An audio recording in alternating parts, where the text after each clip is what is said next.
सादरेण स्तवेन श्यामं शान्तं त्रिभङ्गं रविकरवसनं भूषितं वैजयन्ता वन्दे वृन्दावनस्थं युवतिशतवृतं ब्रह्मगोपालवेशम् महेश्वरी क्रियेश्वरी सुरेश्वरी सधेश्वरी त्रिवेद भारतेश्वरी प्रमाण शासनेश्वरी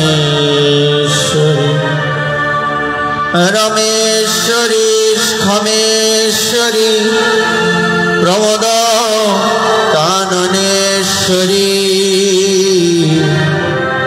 ब्रजेश्वरी ब्रजाधिपे श्रीराधिके नमोस्तुते महाप्रसाद जननी सर्वसौभाग्यवर्धिनी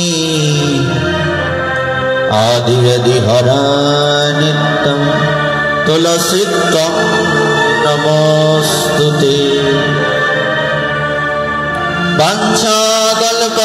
वाञ्छाकल्पतरुभ्यश्च कृपा सिन्धुभ्य एव च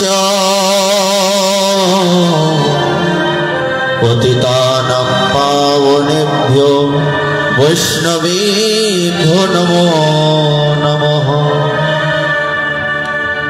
जय रूप सनातन भट्ट रघुनाथ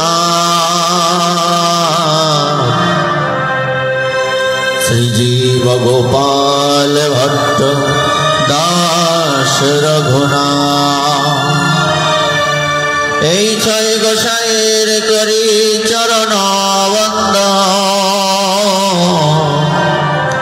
যাহা হইতে বিঘ্ন নাশ অভীষ্ট পুরাণ নারায়ণং নমস্কৃত্য নরং চৈব নরোত্তমং দেবীং সরস্বতী ব্যাসং ততো জয়মুদীরয়ে মূকং করোতি বাচালং পঙ্গুং লঙ্ঘয়তে গিরিম यत्कृपातमहं वन्दे परमानन्दमाधवं श्रीचैतन्येश्वरं श्रीगुरोदिनतारणं दुर्गमेवतिमेन्दस्व चलत्पादगतिर्मुहुः सत्कृपाय श्रीदाने सन्तबलम् श्री गौरांग नित्यानंद श्री अद्वैत चंद्र गदाधर शिवासादि गौर भक्त वृंद जय श्री कृष्ण चैतन्य प्रभु नित्यानंद हरे कृष्ण हरे राम श्री राधे गोविंद हरे कृष्ण कृष्ण कृष्ण हरे हरे हरे राम राम राम हरे हरे जय जय श्री राधे।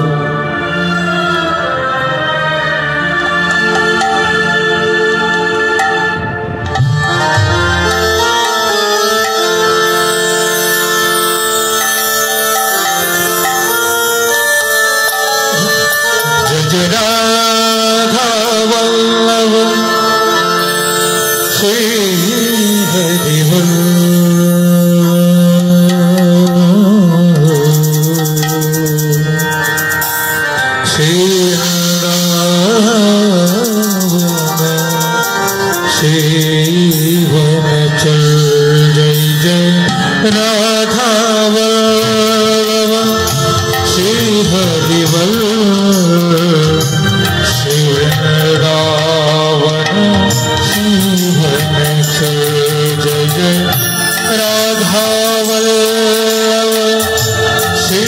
हरि वल्लभ श्री वृंदावन श्रीवनचल राधा वल्लभ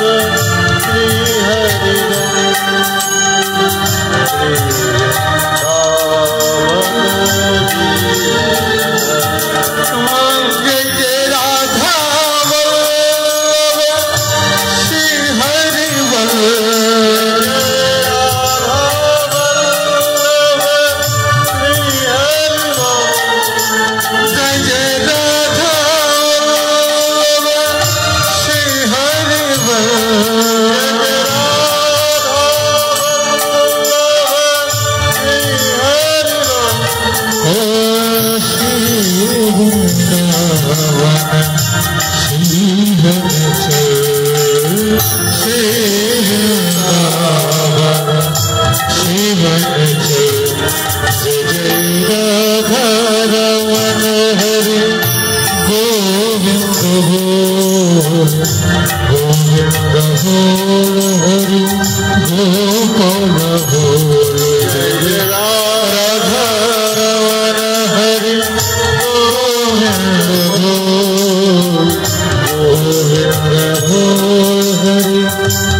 गंगाधर सरकार की जय। जय जय श्री राधे। সাউন্ডটা একটু কালকের মতো আছে কি? একটু এদিক সেদিক হয়ে গেছে। কালকের মতো সাউন্ড আছে? সাউন্ডটা একটু ঠিক করে দেওয়া উচিত। बोलो वृंदावन बिहारी लाल की जय। आद्राम शुष्काम लघु स्थूलम वाङ्मान कर्मभिकृतं श्रवणं वेदहेत पापं पावक समिधो यथा। आगुन जेमन भेजा शुकनो छोटो बड़ो समस्त काठकेई पुड़िए छाई करे देय, भस्मीभूत करे देय, तेमनी এই भागवत कथा श्रवणे मन वाक्य कर्म द्वारा कृत समस्त पूर्वजन्मेर पाप एवं এই जन्मेर पाप समस्त কিছুই मुहूर्तेर मध्य भस्मीभूत हो जाए। এই হচ্ছে ভাগবতের মাহাত্ম্য। এখন প্রশ্ন হচ্ছে এত কিছুর পরেও আমাদের পরিবর্তন কেন হয় না? এটা কিন্তু লাখ টাকার প্রশ্ন, তাই নয় কি? আমরা এত কিছু জানি বুঝি, পরিবর্তন হচ্ছে কি? যতটুকু পরিবর্তন হবার ততটুকু পরিবর্তন হচ্ছে না। কেন হচ্ছে না? चार प्रकारे भागवत श्रवण है। प्रथम होच्छे मनेर द्वारा, प्रथमे कर्णेर द्वारा, तारपर मनेर द्वारा, बुद्धिर द्वारा एवं सर्वोपरि चित्तेर द्वारा। चारटे किन्तु आलादा आलादा। कानेर द्वारा श्रवण की रकम? বলছে আজীবন শুনেছি, কান দিয়ে শুনতে হয়। এই কেমন কথা? মন দিয়ে ভাগবত শোনা যায়, চিত্ত দিয়ে শোনা যায়, বুদ্ধি দিয়ে শোনা যায়। আচ্ছা, মন দিয়ে শোনা যায় শুনেছি, বুদ্ধি দিয়ে কি করে শোনা যায়? এমন প্রশ্ন আমাদের মাথায় পাক খাচ্ছে। বলছে প্রথম হচ্ছে কি? কর্ণের দ্বারা ভাগবত শ্রবণ। কর্ণের শ্রবণটা কিরকম? এক কান দিয়ে ঢুকলো তো আরেক কান দিয়ে বেরিয়ে গেল।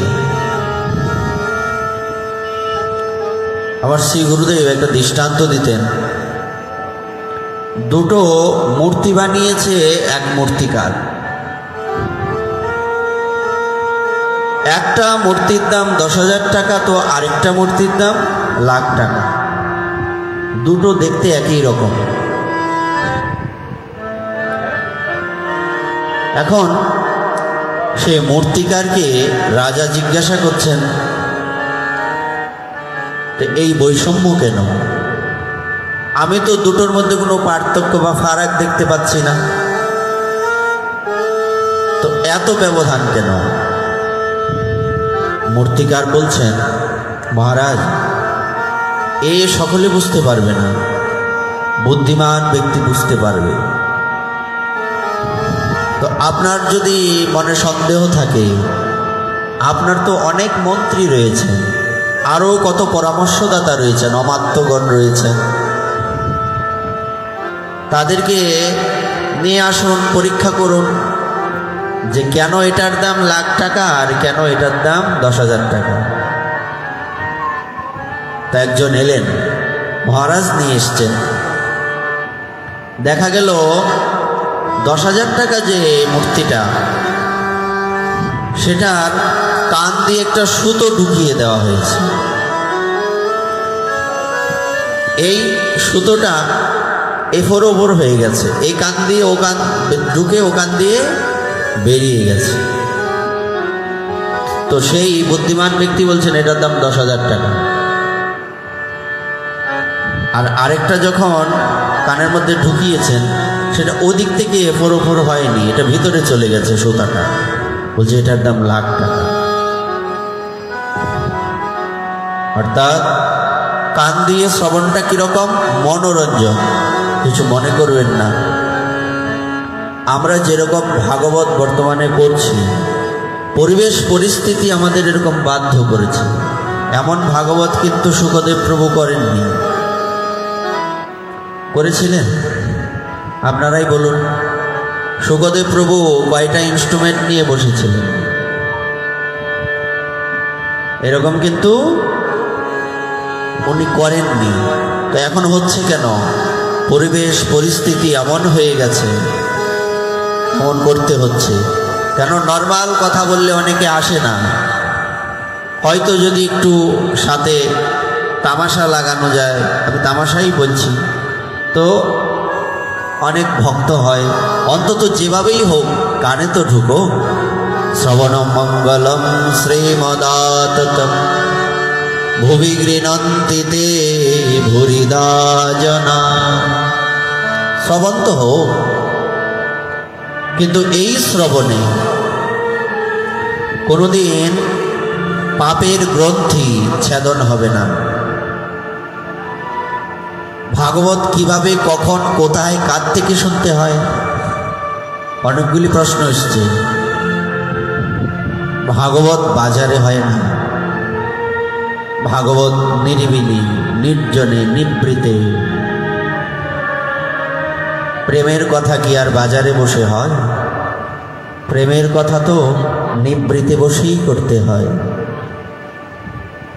আর অনেক শ্রোতা যদি থাকেন, সেখানে অনেক অন্তরঙ্গ কথাও বলা যায় না।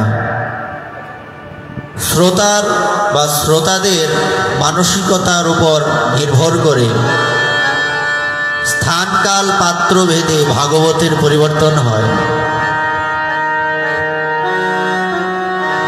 তো কান দিয়ে শ্রবণ মানে এই টাইপের যারা শুধু কান দিয়ে শ্রবণ করে,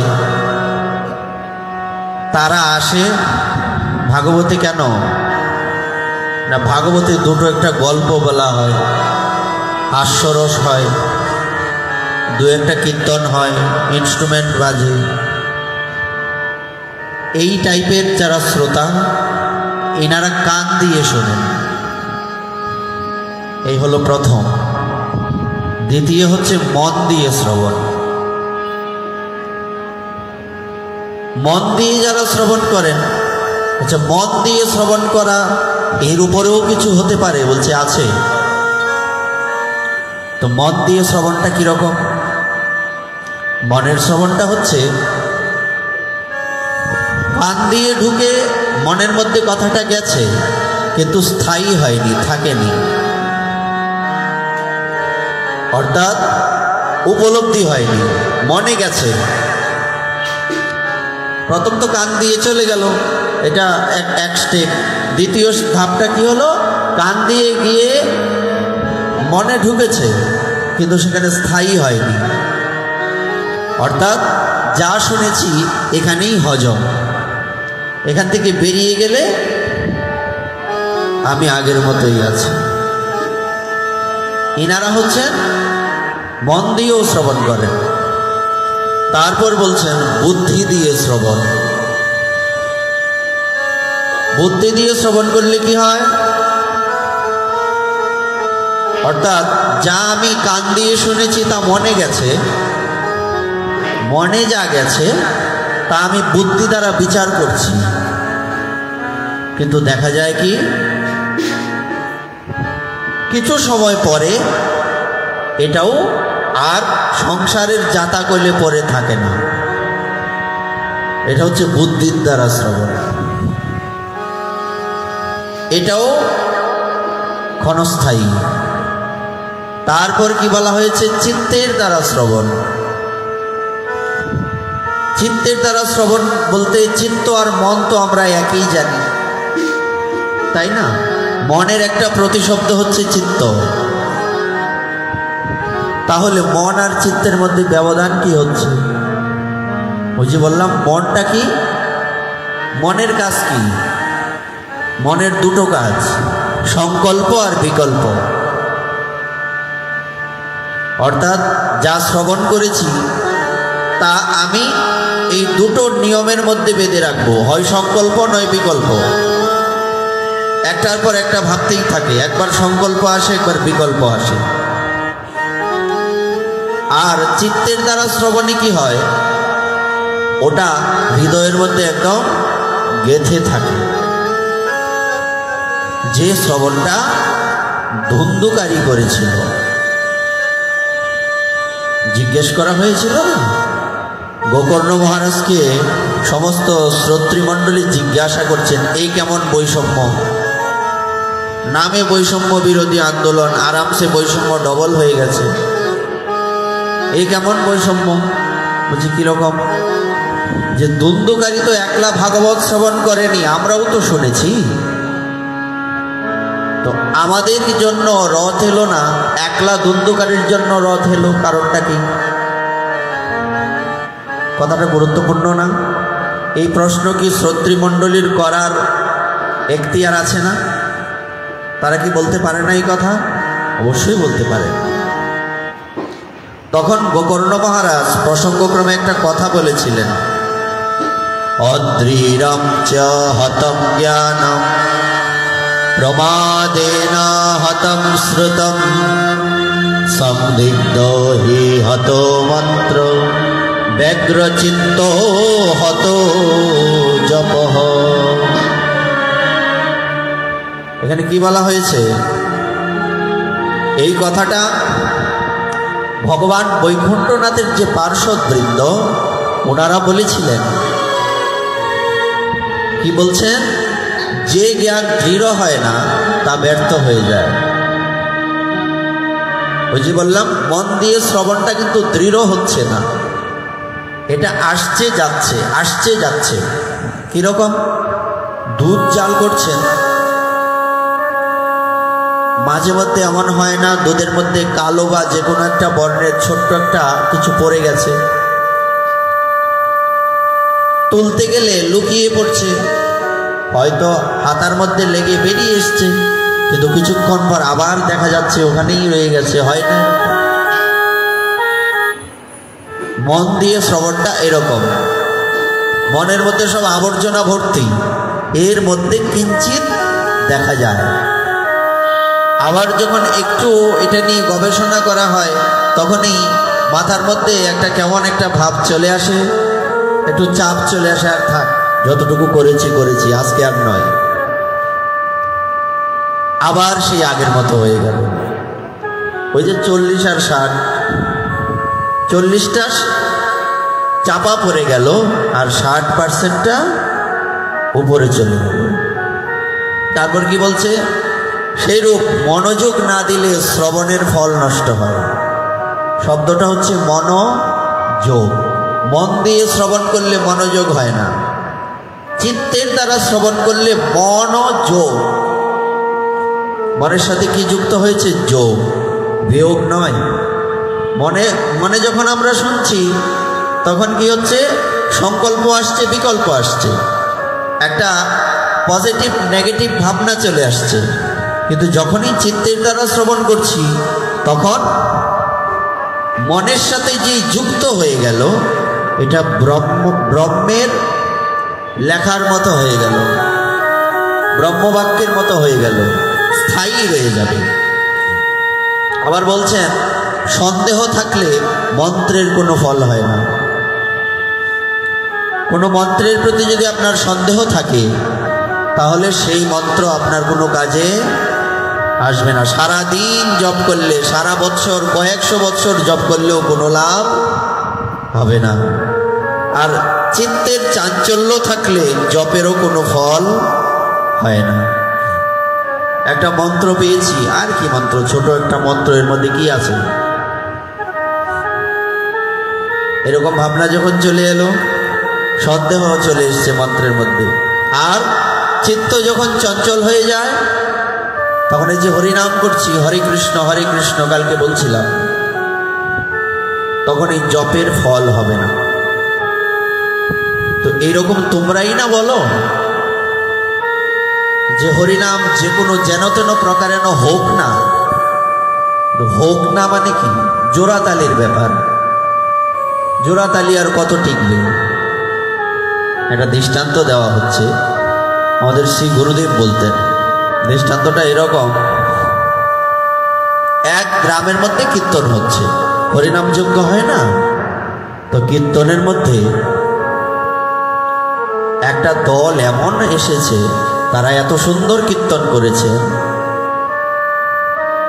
একজন একদম আধ ঘন্টা অচৈতন্য হয়ে পড়েছিল প্রেমে।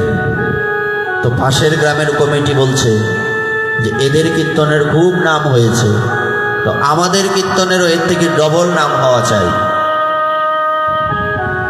নতুবা হবে না। অর্থাৎ আমরা অনুষ্ঠান করি কিসের জন্য? বেশিরভাগই 99.99% নামের জন্য, যশের জন্য। হৃদয় দিয়ে কতজন করি? আমাদের ডবল হতে হবে। কন্ট্যাক্ট করা হলো দলের সাথে, বলছে এদের থেকে ভালো দল, এরা আসলে হবে না। তো একটা কথা বলে দেবে, আমাদের এখানে এরা এসেছিলেন নতুন, এদের থেকে ভালো দল আনতে হবে। দেখা গেল দলের মাস্টারের সাথে কথা হয়েছে, কীর্তনিয়াদের প্রধান, যে দাদা আমাদের একটা শর্ত আছে, আপনারা যত চাইবেন ততই দেব, কিন্তু শর্ত হচ্ছে 1 ঘন্টা পরে থাকতে হবে অচৈতন্য হয়ে, ডবল হতে হবে না। আমাদের ডবল ভাবনাটা কেমন? খুবই খারাপ। মহাজন বলেন না, একটা দৃষ্টান্তে আছে যে যে আমার যা আছে, বলাতে তোমার যা আছে তোমার প্রতিবেশীর ডবল হয়ে যাবে। তো শেষে যখন দেখতে পাচ্ছে যে আমার একটা বিল্ডিং হলে পাশের প্রতিবেশীর 2টো বিল্ডিং হয়ে যায়, এ বলছে আমার একটা হাত কেটে পড়ে যায়, পাশের প্রতিবেশীর 2টো হাত কেটে পড়ে গেছে। কেমন আমাদের চিন্তা ভাবনা, পরিস্থিতিটা দেখুন। তো এবার দেখা গেল আগেরটা শীতের দিনে হয়েছিল কীর্তন, এটা গরমের দিনের কীর্তন। শীত আর গরম কি এক? শীতের দিনে নিচে সুন্দর কার্পেট বেছানো আছে, এর মধ্যে তো আরামসেই শুয়েছিলেন উনি, অচৈতন্য হয়েছেন। এখন পরবর্তীতে গরমের সময় তাদের পাশের গ্রামে কীর্তন, তো এই কীর্তনের মধ্যে ইনি যখন পড়ে আছেন, গরমে আর টিকতে পাচ্ছেন না, কতক্ষণ একটু চোখ খুলেন, হয়তো ঘড়ি দেখেন কিনা না আরেকজন কি ইশারা করেন ঈশ্বর জানেন। হ্যাঁ, তো এরকম পরিস্থিতি একটা হয়েছে আর কি। তো এবার উনি গরমের ঠেলায় আর থাকতে পারছেন না, উনি 20 মিনিট হয়েছে উঠে গেছে। কমিটি তো রেগে আগুন, আরে মশাই আপনাকে বলেছি আপনি 1 ঘন্টা থাকবেন, তারা 8 ঘন্টা করেছে, 40 মিনিট তো থাকতেন। বলছে দাদা 4 আনার ভাব আর কতক্ষণ থাকবে?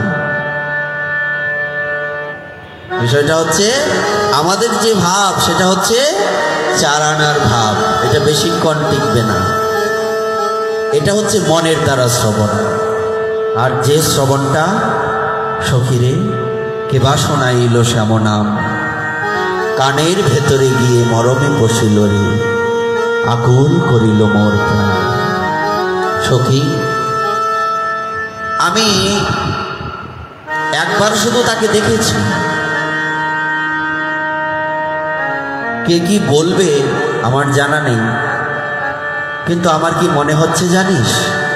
আমার মনে হচ্ছে ওই যে শ্যামল সুন্দরকে দেখেছি, আমার কেন জানি মনে হচ্ছে আমার লজ্জা শরম যা কিছু আছে সমস্ত কিছু জলাঞ্জলি দিয়ে তার চরণে বিকিয়ে যায়। কেন? তোর কি ভয় হয় না? তোর স্বামী তোকে ছেড়ে দিলে, মা বাবা যদি ঘর থেকে বের করে দেয়, সমাজের লোকেরাই বা কি বলবে? বলছে সমান চুলায় যায়। ভালোবাসা তো আর জাতি ধর্ম বর্ণ এইসব বিচার করে না। সুতরাং তাকে যখন একবার দেখে ফেলেছি, আচ্ছা রাধারানী কিভাবে দেখেছেন বা সখীগণ কিভাবে দেখেছেন একবার দর্শন করা মাত্রই হৃদয়টা তার চরণে বিকিয়ে গেল। কি দেখলেন? মনোযোগ দিয়ে দেখেছেন। হে দেহে নাগর বড়, শোনো হে মুরলী ধর, নিবেদন করি তোয়া পায়।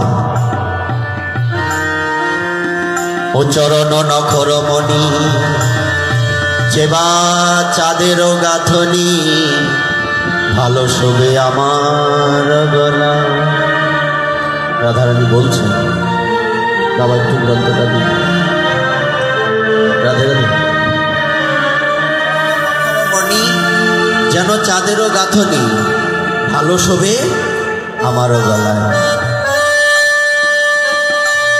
চরণের যে নখগুলি, সেই নখগুলি কেমন মনে হচ্ছে? মনির মতো জলজল করছে, চাঁদের গাঁথনি।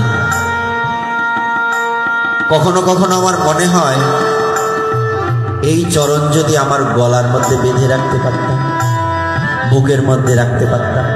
বুকে থাকা মানে কি? চরণ কোথায় রাখতে হবে? গলায় বেঁধে রাখতে হবে। চরণ নখর মণি, যেন চাঁদেরও গাঁথনি, ভালো শোভে আমারও গলা।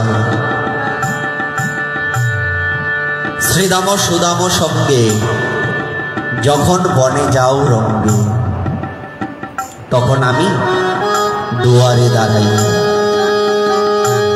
আমি তো একটা রমণী, একটা নারী। সেই নারী, তার কিছু বাধ্যবাধকতা থাকে।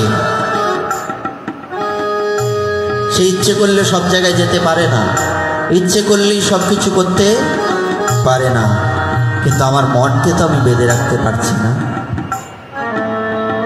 শ্রীদাম সুদাম সঙ্গে যখন বনে যাও রঙ্গে, তখন আমি দুয়ারে দাঁড়াই। একটা গণ্ডি, দরজার বাইরে যাওয়া যাবে। মনে করি সঙ্গে যাই, গুরুজনার ভয় পাই, আখি রইল তোয়া পানেছে।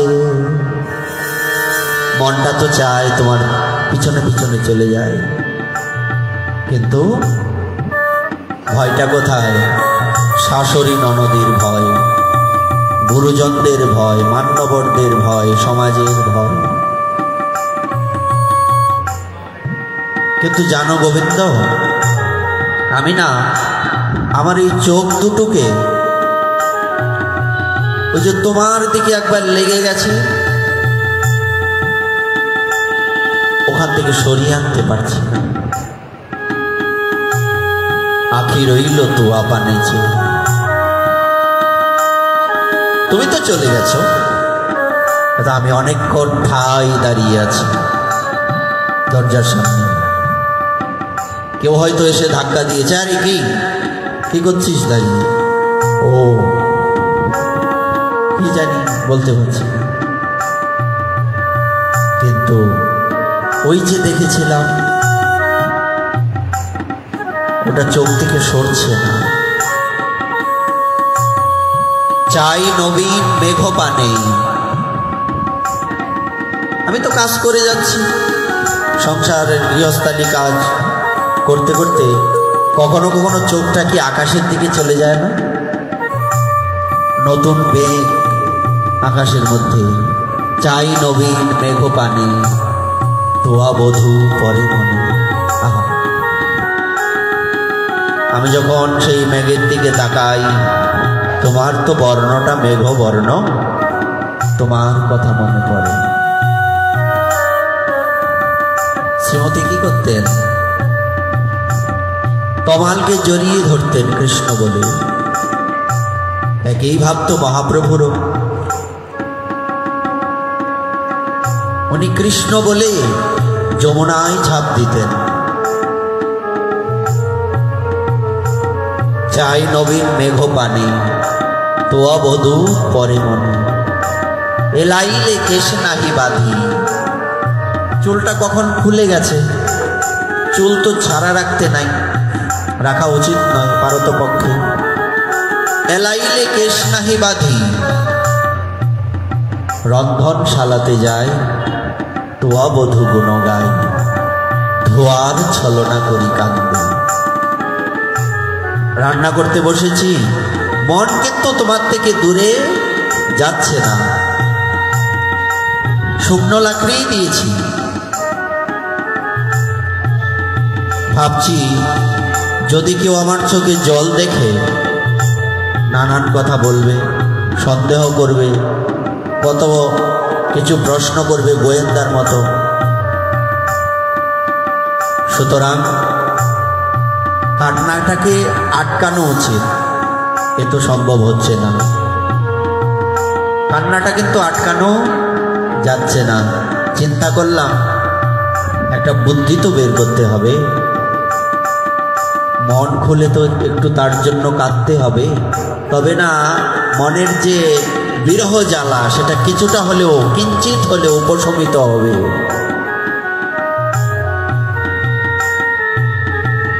যে শুকনো কাঠগুলি ছিল এর মধ্যে জল ঢেলে দিল এক ঘটি,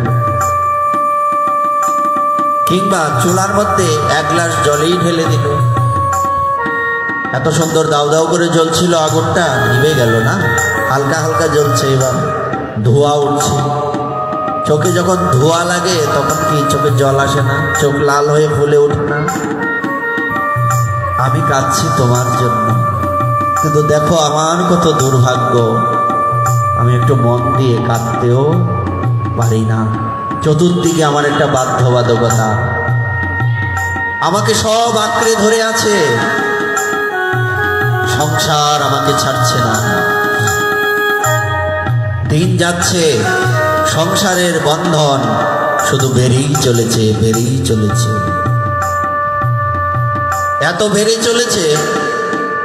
কিছু কিছু বাঁধন আছে যা চোর ডাকাতকে বাঁধা হয়, এই বাঁধন খুলতে গেলে আরো টাইট হয়, আরো শক্ত হয়।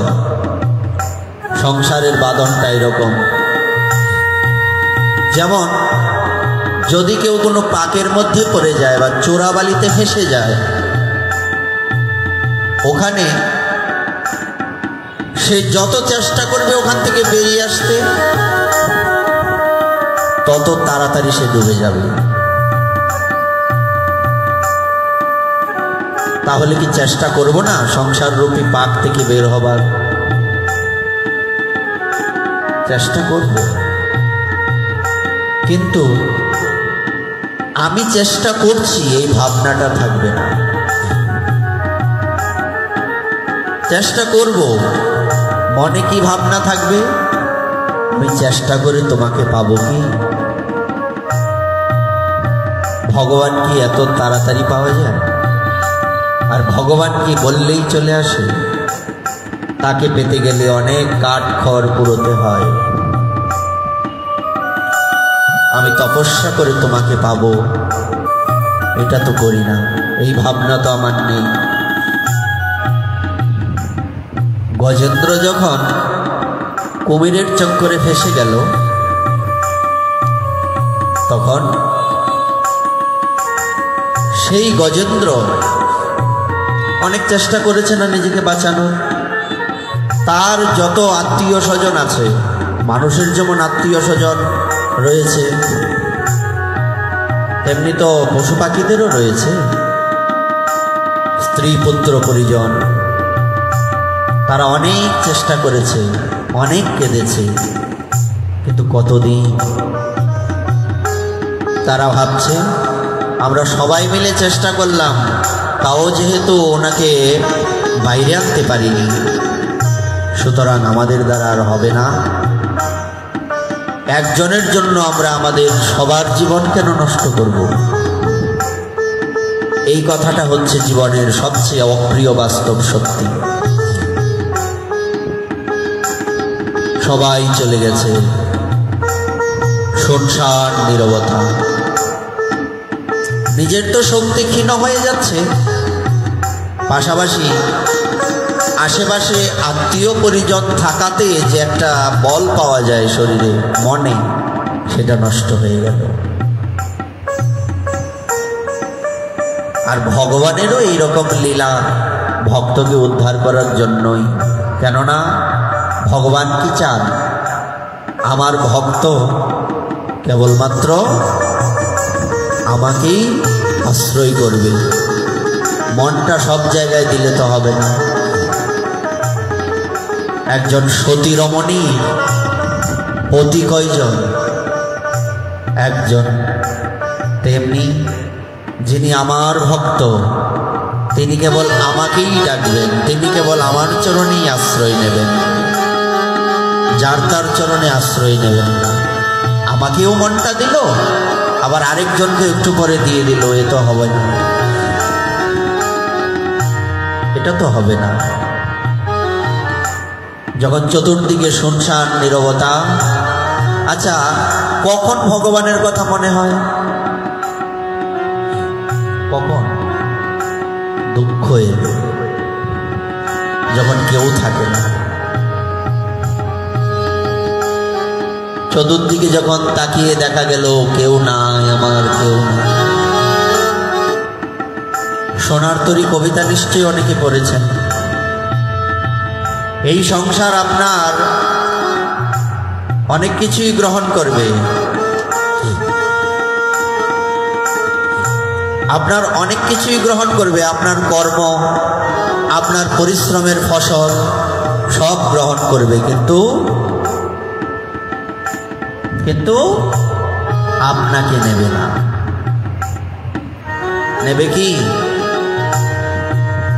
এত কষ্ট করে জমি প্রস্তুত করলাম, ফসল ফলালাম, সব কিছু মাঝির নৌকায় পুরে দিলাম। যখন আমি বললাম আমাকে নেবে, ঠাই নাই, ঠাই নাই, ছোট সে তরি, তোমারই সোনার ধানে গিয়েছে ভরি। ছোট হয়ে গেছে এখন তরি, তোমাকে কেউ নেবে। যদি তোমাকে কেউ নেয়, তিনি সেই একমাত্র ঈশ্বর, তিনি নেবেন, আর কেউ নেবেন না। এই কথাই ভাবছেন গজেন্দ্র। একটা হাতি, গজেন্দ্র কেন? যার শরীরে একটা দুটো নয়, 10,000 হাতির শরীরে যে শক্তি, একটা হাতির শরীরে তেমন শক্তি। ভীমের মতো 10,000 হাতির শক্তি রয়েছে।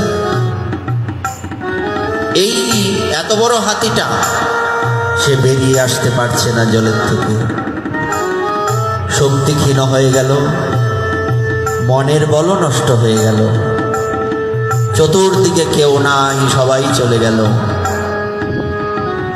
এমন সময় হাতিটা কি ভাবছে? সেই গজেন্দ্র কি ভাবছে? এখন আমাকে রক্ষা করার আর কেউ নেই, আমাকে রক্ষা করার মতো ক্ষমতা এখন আর কারণ নেই।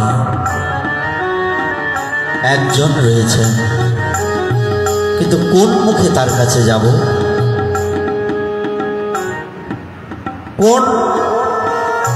কিভাবে মুখটা দেখাবো? কাছে গেলেই মনে পড়বে যাকে কোনোদিন ডাকিনি, যাকে কোনোদিন ভজিনি, যার চরণে অন্তর থেকে এক পত্র তুলসী দেইনি। কোনোদিন তো তাকে একটু রান্না করে ভোগ লাগাইনি, কোনোদিন তো সাষ্টাঙ্গে দণ্ডবত হয়ে পড়ে বলিনি আজ থেকে আমি তোমার। কোন মুখে তার কাছে দাঁড়াবো? এই ভাবছেন, আর চোখ দিয়ে গঙ্গা যমুনার মতো ধারা বইছে গজরাজে। মহাজন আস্বাদন করছেন। দেখো আমাদের এই সংসারেও এমনই পরিস্থিতি হয়।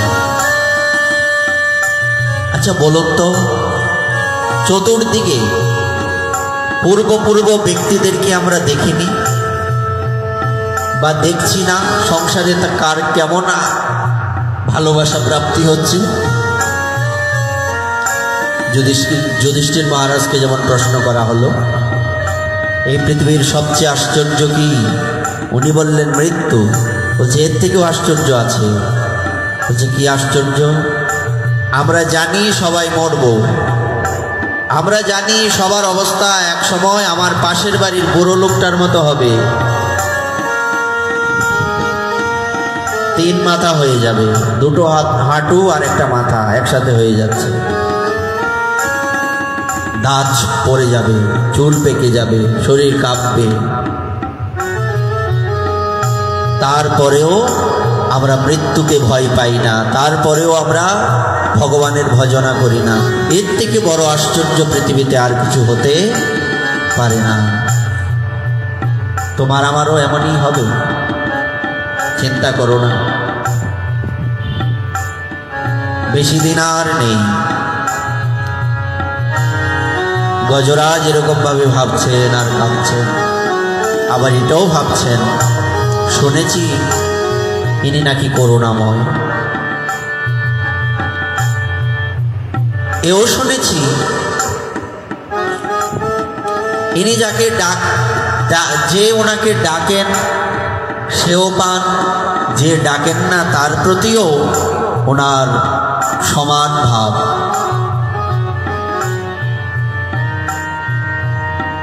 সুতরাং আমিও একটু দেখি না তাকে ডাকলে পাওয়া যায় কিনা।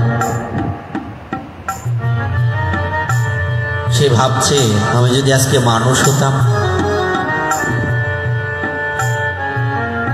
আমি ভগবানের জন্য কত কিছু রন্ধন করে দিতে পারতাম, ফল আমানি হলেও তো করে দিতে পারতাম, পুষ্প দিতে পারতাম, তুলসী পত্র অর্পণ করতে পারতাম, তুলসীর সাথে তিল যুক্ত করে নিতাম। কেন? কারণ তিল কি বলছে, তিলে তিলে যাতে, মানে সব সময় যাতে ভগবান আমার কথা মনে রাখেন। আমি যদি তিলে তিলে নষ্ট হয়ে যাই তারপরেও উনি আমার কাছে থাকবেন, উনি যাতে থাকেন। ভগবানকে বলছেন প্রভু প্রথমেই যদি বলি আমাকে রক্ষা করো, আমার মনটা চাইছে না। কেন চাইছে না? কোন মুখে চাইব? তাই প্রথমে উনি বলছেন তোমার ভক্তগণ তোমাকে কতভাবে ডাকে, কতভাবে তোমার সেবা করে। হে ভগবান, আমি তো একটা সামান্য পশু, আমি তো তোমাকে সেবা করতে পারছি না। আর আমি এমন একটা পরিস্থিতিতে পড়ে আছি, আমার এখান থেকে বের হওয়ার কোনো রাস্তা নেই। সুতরাং শুধুমাত্র তোমার একটা নাম, যে তুমি পতিত পাবন, এই নামটা শুনে আমি তোমাকে ডাকার জন্য উদ্বুদ্ধ হয়েছি। হে করুণা নিধান, তুমি কি আমাকে রক্ষা করতে আসবে? আরতি কাকে বলে দেখো, গজরাজ তো আর্ত ভক্ত। তুমি কি আমাকে রক্ষা করতে আসবে? প্রভু তোমাকে হয়তো আসতেই হবে। কেন? আজকে আমার আর কেউ নেই। সবাই ছিল, সব ছিল, কত শক্তি ছিল, আজকে আমার আর কেউ নেই। ভগবানও এদিনেরই অপেক্ষা করেন। আমাদের এই দেহরূপী বৃক্ষের মধ্যে দুটো পাখি, একটা আত্মা, একটা পরমাত্মা। একটা পাখি ফল খায়, আরেকটা পাখি ফল খাওয়া দেখে, কিছু বলে না। ফল খেতে খেতে যখন সুযোগ হবে, সেই পাখিটা যখন যে দেখছে ওই পাখিটার দিকে তাকাবে, তুমি কে? দেখতে আমারই মতো, কোথা থেকে এসছো? আমাকে চেনো না? আমি তোমার। এই পৃথিবীতে আর কেউ তোমার নয়। সে আত্মার পরমাত্মার মেলবন্ধন হয়ে যাবে, এই তো অপেক্ষা।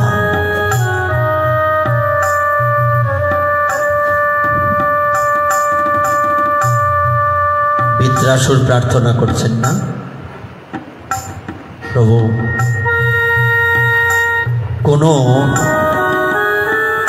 গাভীর বৎসকে যখন দড়ি দিয়ে বেঁধে রাখা হয়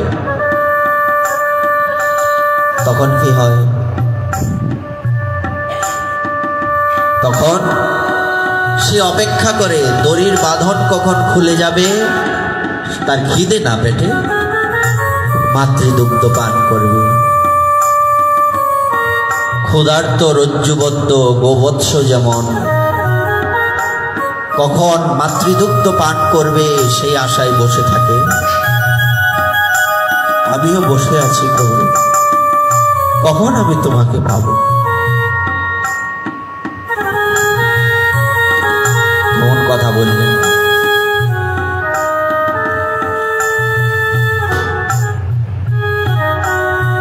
আর কি বললেন? অনেক বছর হয়ে গেল, স্বামী বিদেশ চলে গেছেন,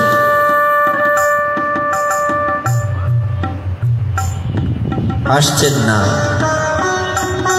এই স্ত্রী অপেক্ষা করে থাকেন কখন আমার স্বামী আসবেন।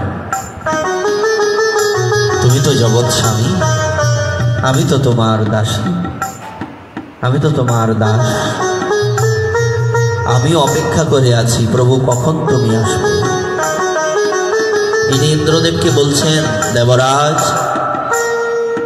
আমি এখন সুস্থ আছি, আমার এখন শক্তি রয়েছে, কথা বলতে পারছি, স্মরণ শক্তি এখনো রয়েছে, বিস্মরণ হয়নি, আমি তাকে ডাকতে পারবো। আমাকে তুমি এখনই মেরে ফেলো, কেননা তুমি আমাকে মারতে যত দেরি করবে আমার গোবিন্দ প্রাপ্তি তত দেরি হবে। ইন্দ্রদেব অস্ত্রটা রেখে দিলেন, আমি একে কি করে মারব? এ তো কোনো সামান্য অসুর হতে পারে না। এ কি কথা বললো? যেই চিন্তা আমার মধ্যেও কদাপি আসতে চায় না, এই চিন্তাই অসুরের মধ্যে এলো। এই ভক্তের কামনা, আমাদের তো অনেক কামনা না, এই চাই সেই চাই, কিন্তু ভগবানকে কয়জন কামনা করি? কিচ্ছু চাই না, তোমাকে চাই। কুন্তী দেবীর মতো গোবিন্দ যখন চলে যাবেন, কুন্তী দেবী কি বলছেন? তোমাকে কি যেতেই হবে? পিসিমা, আমি তো একটা রাজ্যের রাজা, আমার দায়িত্ব আছে না, আমাকে তো যেতেই হবে। আর এমনিতেও তোমাদের তো আমাকে দরকার নেই এখন। কুন্তী দেবী বুদ্ধিমতী কি না? এই কথাটা ওনার কান দিয়ে ঢুকেনি, উনি বুদ্ধির দ্বারা বিচারও করেননি, চিত্তের মধ্যে ঢুকে গেছে। এই কথাটা কি বললে? তোমাকে দরকার নেই বলতে কি বোঝাতে চাচ্ছ? না আসলে কি পিসিমা, না ভালো করে বলো বিষয়টা কি। এখন তোমার ছেলে চক্রবর্তী সম্রাট, কোনো দুঃখ আছে কি? সবাই তোমার ছেলেকে ভয় পায়, কোনো কিছু তো কমই নেই, সারা পৃথিবীটাই এখন তার হাতে, সুতরাং আমাকে আর কি দরকার? কুন্তী দেবী কিছুক্ষণ নিস্তব্ধ হয়ে দাঁড়িয়ে আছে। হঠাৎ মৌন ভঙ্গ করে উনি বলে উঠলেন, কৃষ্ণ তুমি কি আমাকে এটা বোঝাতে চাচ্ছ এখন আমরা দুঃখী না, আমরা কষ্টে নেই, সেই জন্য তুমি চলে যাবে? গোবিন্দ কিছু বলেন না, মাথা নুয়ে দাঁড়িয়ে আছে। এটাই বোঝাতে চাচ্ছ? মৌনম সম্মতি লক্ষণম, এটাই বোঝাতে চাচ্ছ না? আচ্ছা কৃষ্ণ তুমি একটা কথা বলো, কতদিন ধরে তুমি আমাদের এখানে আছো? তুমি কি কোনোদিন চতুর্দিকটায় চোখ বুলিয়েছ? দেখো তো চতুর্দিকে কি দেখা যাচ্ছে। চতুর্দিকে কত বৃক্ষে পুষ্প শোভিত হয়ে আছে। সমস্ত চতুর্দিকে জমিতে কত সুন্দর ফসল ফলেছে, বৃক্ষে কত সুন্দর সুন্দর ফল হয়েছে। এরা আমাকে বলছে, মাতা কুন্তী, তুমি তো রাজমাতা, আমাদেরও মাতা, আমরা তো কথা বলতে পারি না,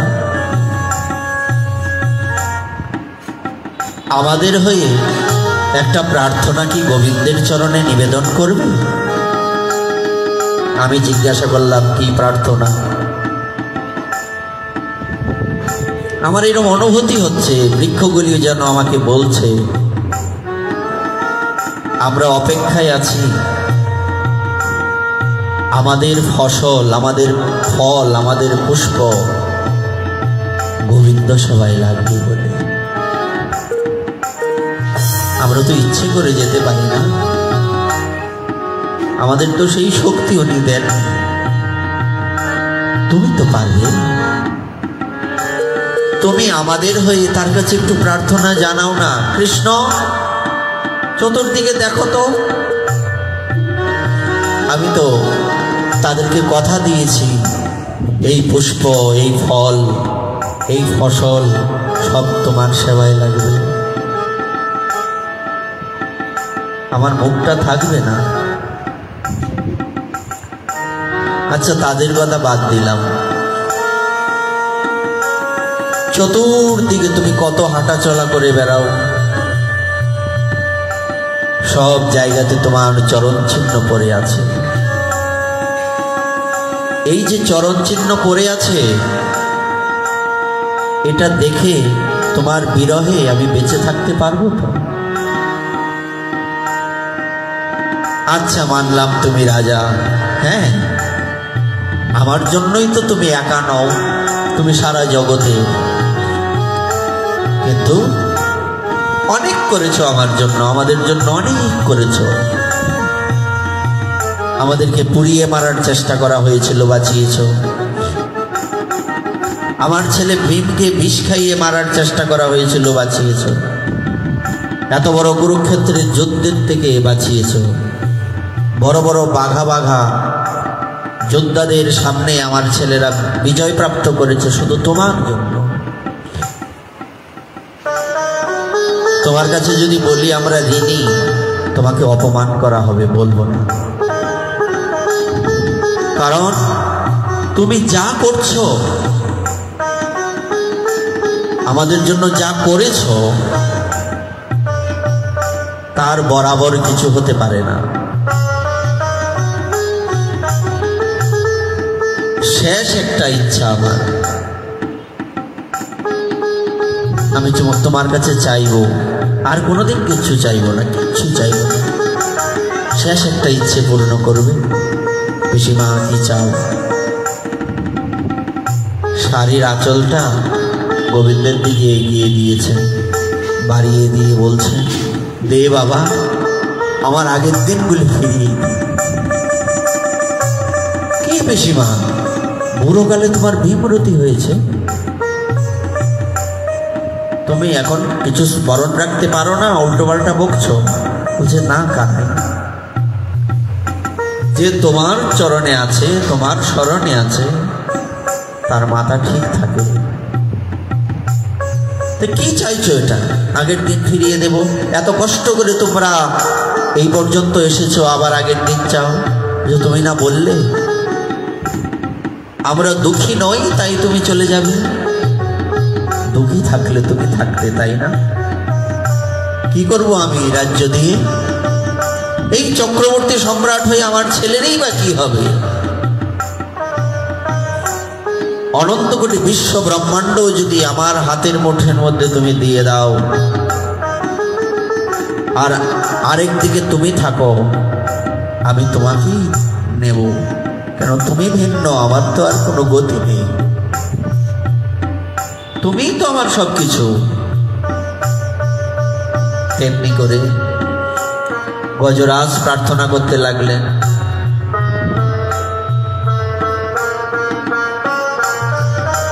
ভগবান গরুরকে বলছেন, গরুর যাও, আমার ভক্ত আমাকে ডাকছে, তুমি যত তাড়াতাড়ি সম্ভব যাও। এমনটা মনে হচ্ছে যে গরুর মনে হয় আজকে আসতে যাচ্ছে। গরুর, তুমি আসতে যাচ্ছ কেন? আরো তাড়াতাড়ি যাও। গরুর বলছেন, প্রভু এই পৃথিবীর মধ্যে আমার থেকে আগে কেউ যেতে পারে না, তুমি ব্যতীত। আজকে তোমার কি হলো?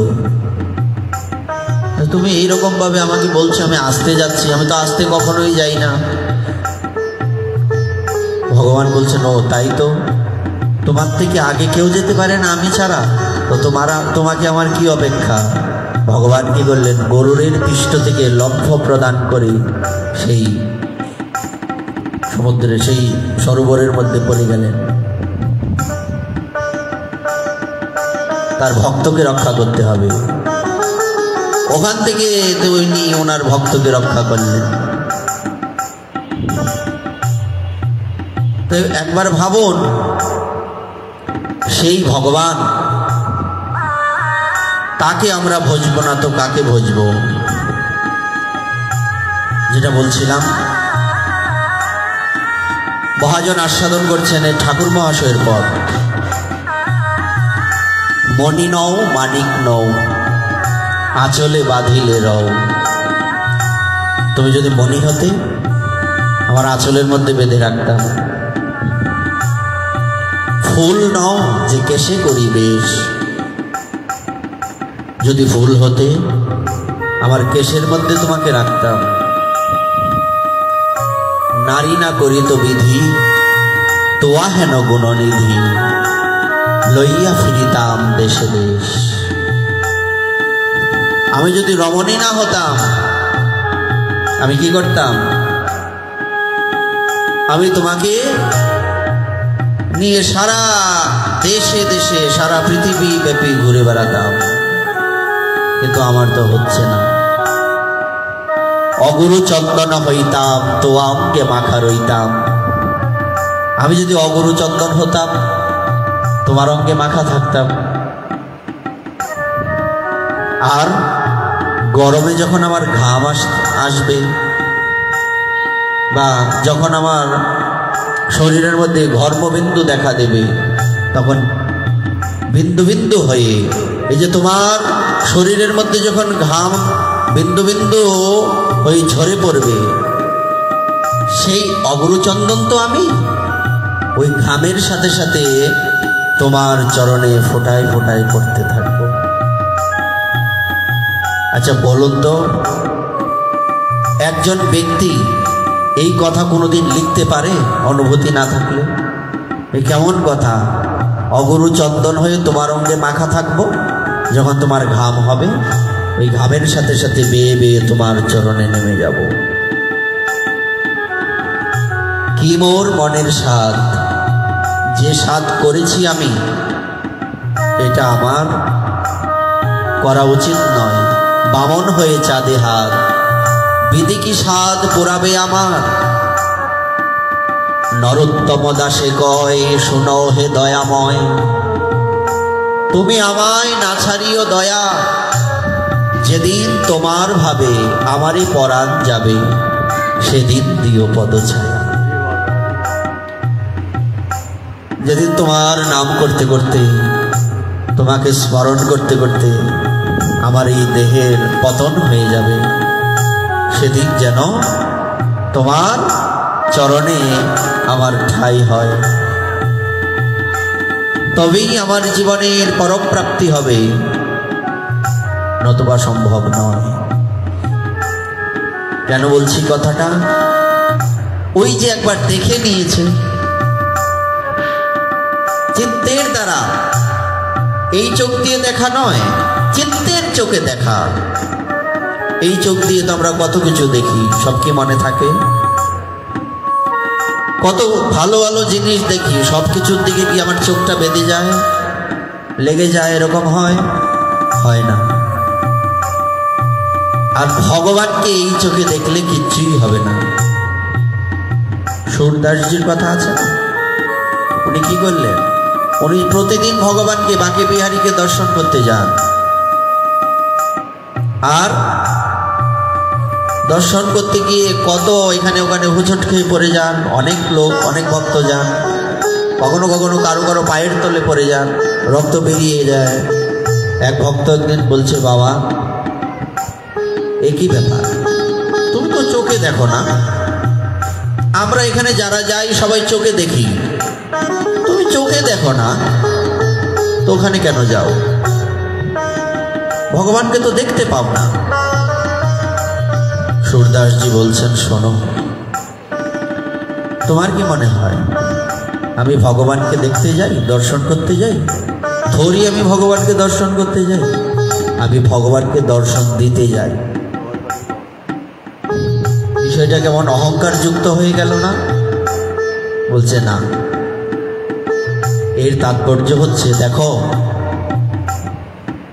তোমাদের যাদের চোখ আছে তারাও কি ভগবানকে ওইভাবে দেখতে পাচ্ছ? তো চোখ থেকে লাভ কি? আমার চোখ নেই, ধরো অন্তর্দৃষ্টিও নেই, এইদিকে আমি ভাবিও না, এই বিষয় নিয়ে কোনোদিন চিন্তাও করি না, কিন্তু আমি দর্শন দিতে যাই। এর তাৎপর্য কি জানো? এর তাৎপর্য হচ্ছে আমি ভগবানকে দেখবো, এটা আমার দৃষ্টতা। আমার এমন কি শক্তি আছে আমি ভগবানকে দেখব? আমি ওখানে যাই, যদি ওনার কৃপা দৃষ্টি আমার উপর পড়ে যায় তবে না আমার জীবন সার্থক হবে।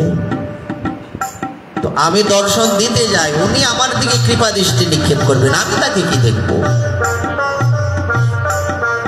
তাই অন্তর থেকে যদি, মানে চিত্তের দ্বারা যদি আমরা ভাগবত শ্রবণ করি, তাহলে এই লেভেলের বিষয়ে ভিতরে প্রবিষ্ট হবে।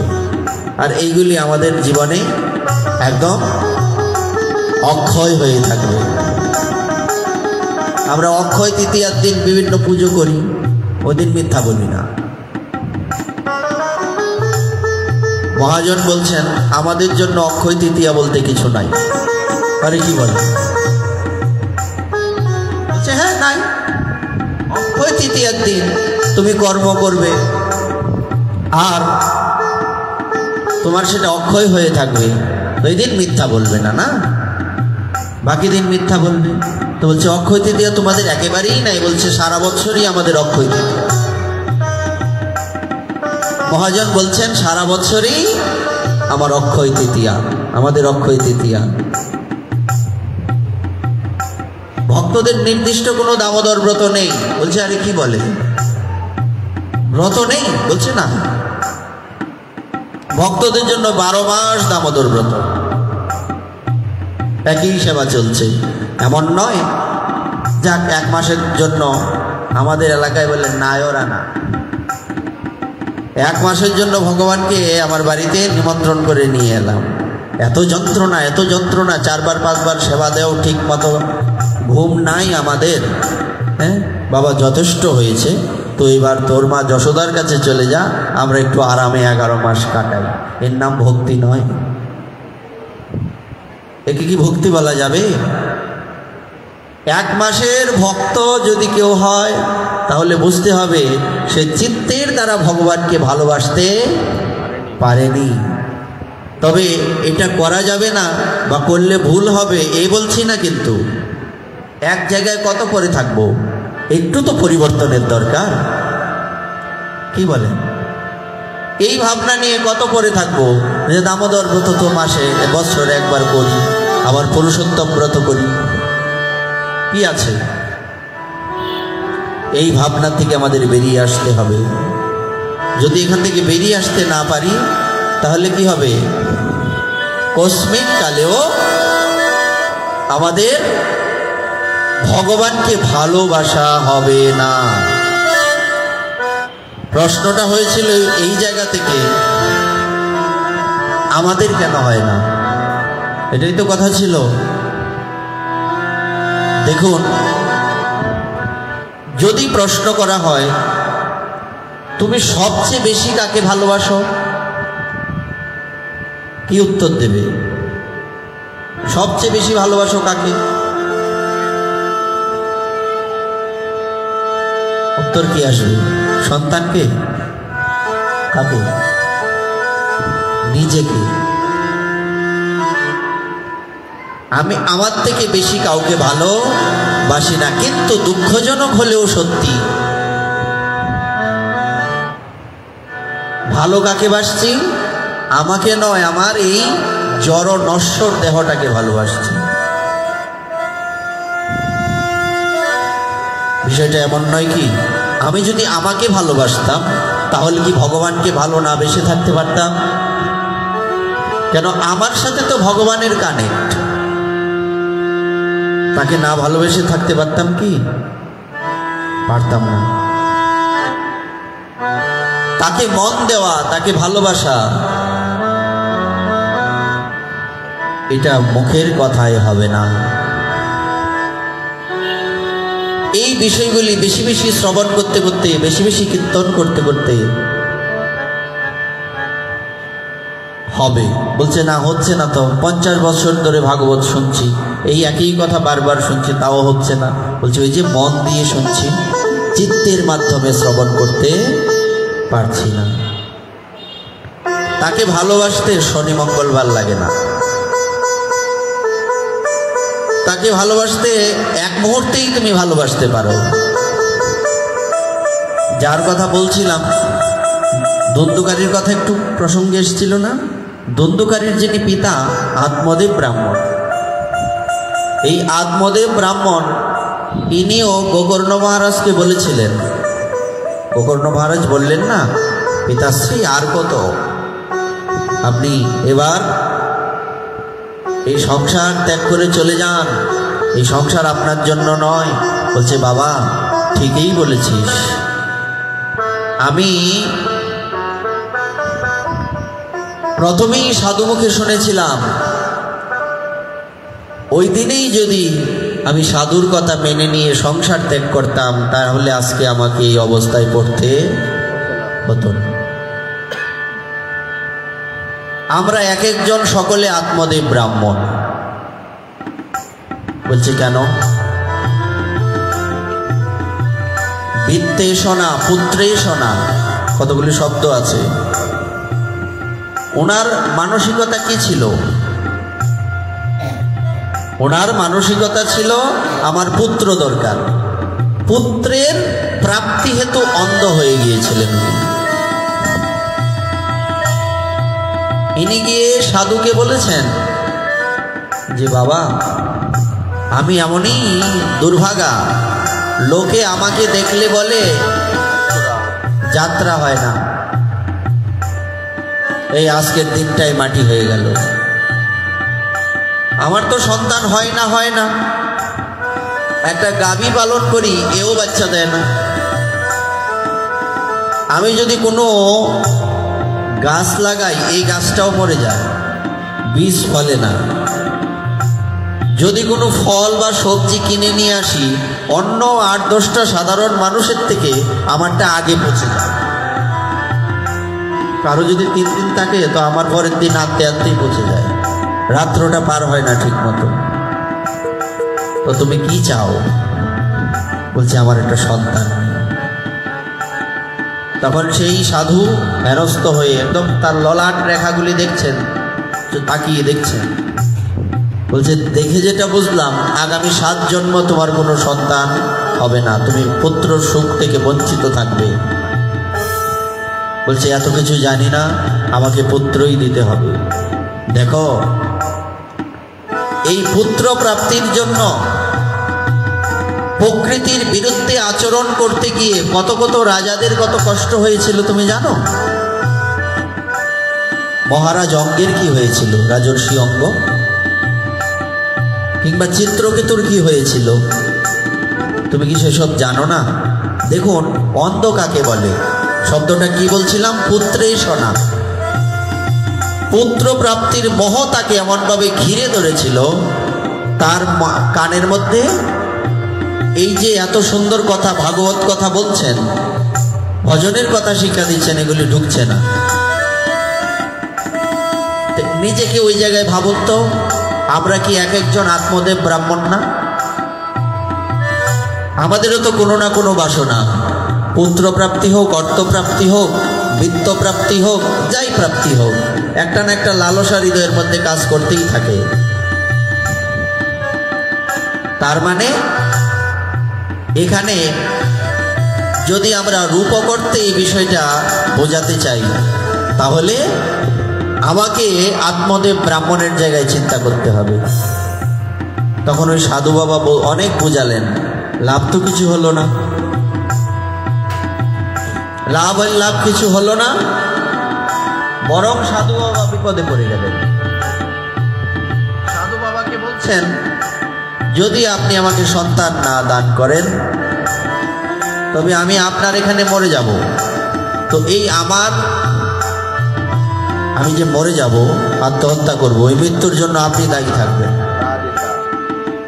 এই জন্য সাধুরা সহজেই এইসব লোকেদের চক্করে পড়তে চায়। কোন সময় কোন বিপদে ফেলে দিবে বাবা ঠিক নাই, দূরে থাকো, স্টে হোম স্টে সেফ। ছিল না করোনার সময়, 3 ফিট দূরত্ব বজায় রেখে খুব থাকো, কাছাকাছি আসবে না, তাই নয় কি? তো এবার উনি কি করলেন, যে বিধিলিপির উপর কারো হাত নেই, পরবর্তীতে আমরা সবই জানি। এই কথাটা গোকর্ণ মহারাজকে বলছে না, গাধা জল খায় কিন্তু পরিষ্কার জল খায় না। গোকর্ণ মহারাজকে বলছে, ঠিকই বলেছো বাবা, আমার আগেই বোঝা উচিত ছিল, আমি সাধুর কথা মানিনি, তাই আমার আজকে এই দুর্গতি। কিন্তু একটা কথা বলো, আমি এখন বৃদ্ধ হয়ে গেছি, এখন ঠিক মতো দেখতে পাই না, স্মরণ শক্তিও তেমন নেই, আমি কি ভগবানের ভজন করতে পারবো? কি কথাটা বললেন দেখুন। মহাজন আস্বাদন করছেন, গোকর্ণ মহারাজ বলছেন, খট্টাঙ্গ মহারাজ এক মুহূর্তে ভগবানকে পেয়েছিলেন, মাত্র 48 মিনিটে। মনে নেই? দেবতারা জিজ্ঞাসা করলেন যে তুমি যে যুদ্ধ করে দৈত্যদের থেকে, অসুরদের থেকে আমাদেরকে মুক্ত করেছ, এবার বলো তুমি কি চাও? বলছে, চাইবো কি, চাওয়ার কি আছে, আমার তো সবই আছে, দেখুন তো আমার আয়ু কতদিন। খাতা খুলে দেখা গেল আয়ু মাত্র 1 মুহূর্ত। তো এখন আর এসব দিয়ে করবো কি? মুহূর্তের মধ্যে এই সংসারের মোহজাল ত্যাগ করে দিয়ে এই 48 মিনিটের মধ্যে উনি ভগবানকে পেয়েছিলেন। উনি যদি পেতে পারেন, আমি আপনি পাবো না কেন? এবার আপনি আমি কি 48 মিনিটের জন্য অপেক্ষা করব? এও তো কথা। খট্টাঙ্গ মহারাজ 48 মিনিটে ভগবানকে পেয়েছিলেন, তো আমিও 48 মিনিট পর্যন্ত অপেক্ষা করি, যখন আমার 48 মিনিট মাত্র থাকবে তখন ভজন করব। তো কি করে বুঝবে তোমার 48 মিনিট কখন? মহাজন আস্বাদন করছেন না যে পরীক্ষিত মহারাজের মতো আমাদেরও 7 দিনেই আয়ু। পরীক্ষিত মহারাজ প্রশ্ন করেছিলেন শুকদেব প্রভুর কাছে, হে গুরুদেব, মৃত্যু পথযাত্রী ব্যক্তির কি কর্তব্য? উত্তরে উনি কি বলেছিলেন? পরীক্ষিত, তুমি খুব সুন্দর প্রশ্ন করেছ, এই প্রশ্নের উত্তর শোনো। এই পৃথিবীতে প্রত্যেকটা প্রাণী মৃত্যু পথযাত্রী, কারণ তুমি আমি এই সংসারে কেউ জানি না আমরা কতদিন জীবিত বা কতক্ষণ জীবিত থাকব।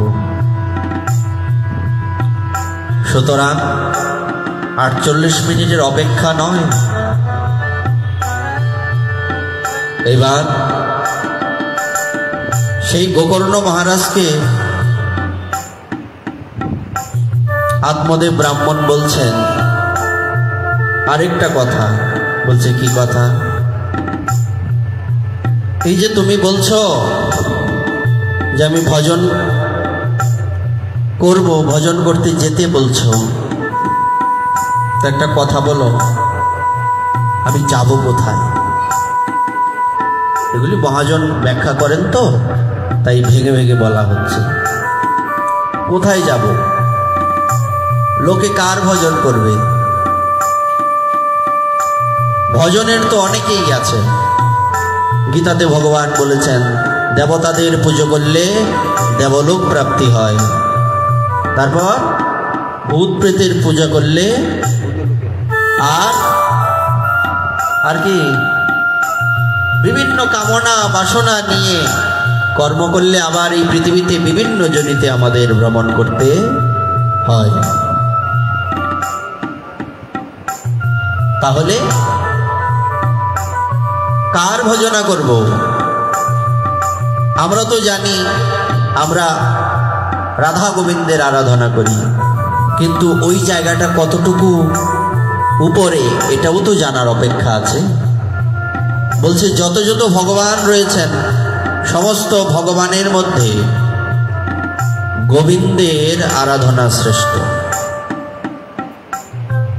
আবার মথুরা বা দ্বারকার গোবিন্দের আরাধনার থেকে বৃন্দাবনের গোবিন্দের আরাধনা শ্রেষ্ঠ। পার্থক্য কিসের? ভাবের। আবার বৃন্দাবনে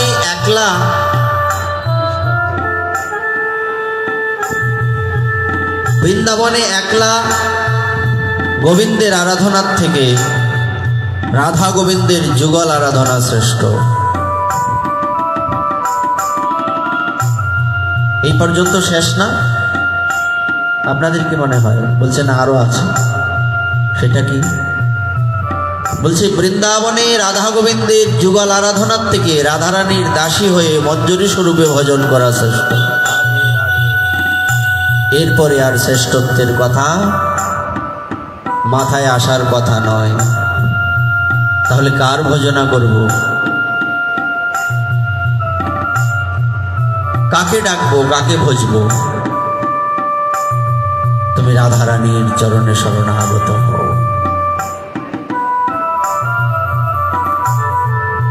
এই আত্মদেব ব্রাহ্মণ বনে গিয়েছিলেন লেখা আছে, এবং ভাগবতের দশম স্কন্ধ প্রতিদিন পাঠ করতেন লেখা আছে।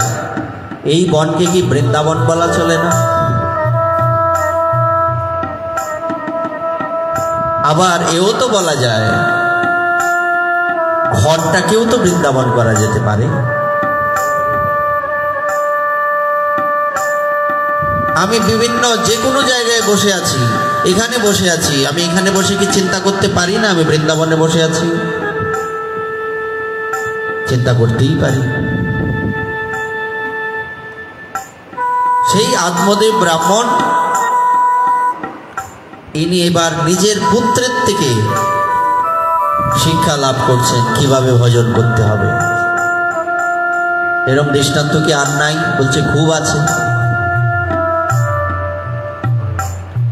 যাহা হইতে কৃষ্ণ ভক্তি সেই গুরু হয়, চৈতন্য চরিতামৃত। কিংবা কোনো একদিন অদ্বৈত প্রভুর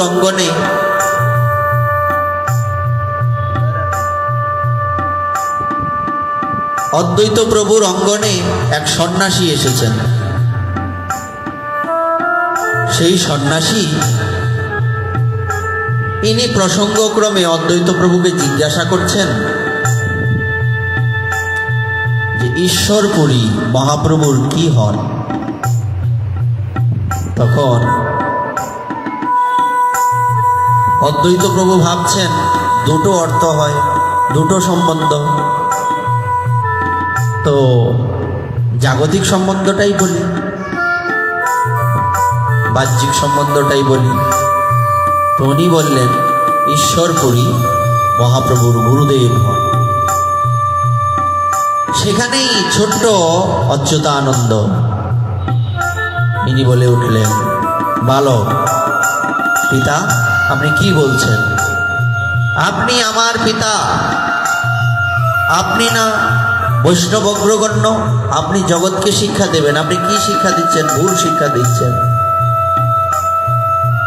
অদ্বৈত প্রভু তাকিয়ে আছেন, জিজ্ঞাসা করছেন, কেন বাবা আমি কি ভুল বললাম? আরে মহাপ্রভু হচ্ছেন জগৎ গুরু, ইনার আবার গুরু কোথার থেকে আসে? ইনার গুরু বলতে তো কেউ নেই। কথা কিন্তু দুই অ্যাঙ্গেল থেকে দুটোই সত্য। কেন ভগবান গুরুকরণ করেন? কেন? জগৎকে শিক্ষা দেওয়ার জন্য। ভক্ত আমার মাতা পিতা, ভক্ত আমার গুরু। ভগবানের কোনো মা বাবা নেই, ভগবানের কোনো গুরু নেই, জগৎকে শিক্ষা দেওয়ার জন্য রয়েছে। এই জন্য কি হলো, অদ্বৈত প্রভু তাকিয়ে আছেন অচ্যুতানন্দের দিকে। অচ্যুতানন্দ আরো কিছু বিশেষভাবে বর্ণনা করলেন যে মহাপ্রভু হচ্ছেন চরাচর গুরু, সুতরাং ওনার গুরু কেউ হতে পারেন না। তখন অদ্বৈত প্রভু একটা কথা বলেছিলেন যে আমি এখনের পরে যেটা বুঝলাম, আমি পুত্র তুমি পিতা। আমাকে শিক্ষা দেওয়ার জন্য ভগবানই আমার পুত্র রূপে জন্মগ্রহণ করেছে। এই জন্য কখনো কখনো ছোটর থেকেও শিক্ষার আছে, আবার কখনো কখনো কি বড়দের থেকেও ভালো কিছু শিক্ষা নাও থাকতে পারে, এরকম পরিস্থিতি আসে, তাই না? তো এই গোকর্ণ মহারাজ উনি কি করলেন? উনি পুত্র হয়ে পিতাকে শিক্ষা দিচ্ছেন কিভাবে ভজন করতে হবে। আপনি বৃন্দাবন চলে যান, বৃন্দাবনে গিয়ে রাধা গোবিন্দের যুগল আরাধনা করবেন, আর প্রতিনিয়ত ভাগবতের দশম স্কন্ধ পাঠ করবেন। আর আমাদের লক্ষ্য তো শ্রী বৃন্দাবন, কেননা জীবনে সবচেয়ে বড় প্রাপ্তি হচ্ছে এই জগতে থাকতেই এই দেহটা নিয়ে বৃন্দাবন যাত্রা করা, ওখানে গিয়ে বাস করতে পারা। বলা আছে না বৃন্দাবন ধাম মাহাত্মে, বাস মাহাত্মে, যে বৃন্দাবনে যদি চারটি বিষয়ের যে কোনো একটি কারো হয়, তাহলে তার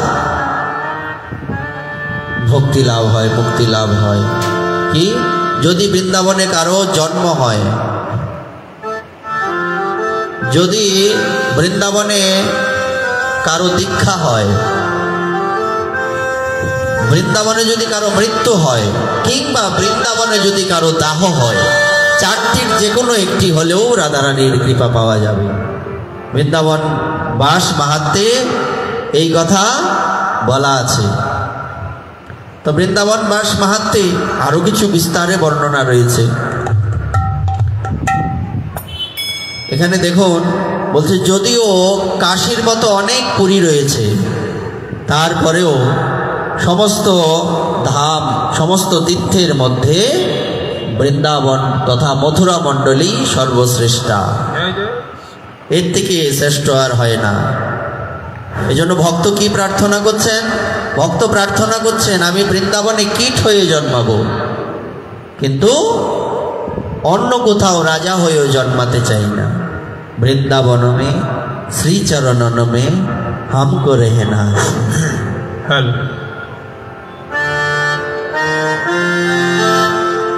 বৃন্দাবন মে শ্রীচরণ মে हमको रहना है। हो वृंदावन में श्री चरण में हमको रहना है। वृंदावन में श्री चरण में हमको रहना है। वृंदावन में श्री चरणों में हमको रहना है। संतन के संग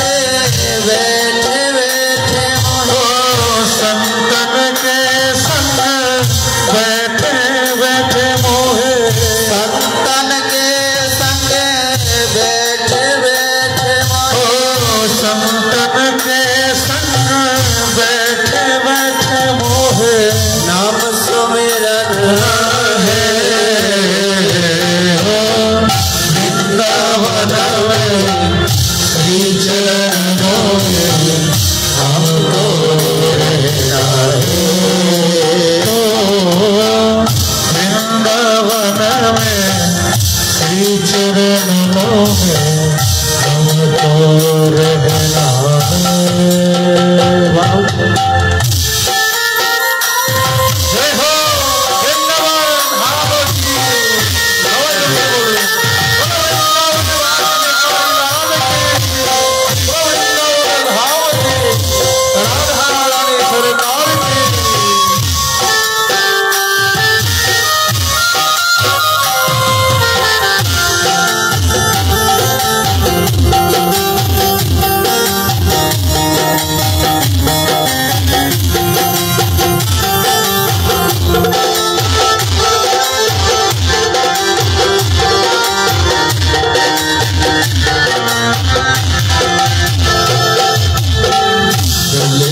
कंठी चंदन ब्रज रो तुलसी कंठी चंदन ब्रज तुलसी कंठी चंदन ब्रज तुलसी कंठी चंदन ब्रज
कहना कुछ नहीं कहना दुख दुख कहना कुछ नहीं कहना दुख कहना कुछ नहीं कहना दुख दुख कहना कुछ नहीं कहना पर मन का फल जाने दे सहना पर मन का फल जाने सहना इतना भरोसा मोहे देना इतना भरोसा मोहे देना इतना भरोसा मोहे देना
अंत समय चले आए अंत समय हमारा यमुना का किनारा अंत समय जब आए मेरा यमुना किनारे हो यमुना किनारे हो रज में रज हो फिर मिल जाओ रज में रज हो मिल जाओ रज में रज हो रज मिल जाओ रज में रज हो रज मिल जाओ समारा बहना है वृंदावन में तुम जगरिया हमको रहना है वृंदावन में तुम जगरिया हमको रहना है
हम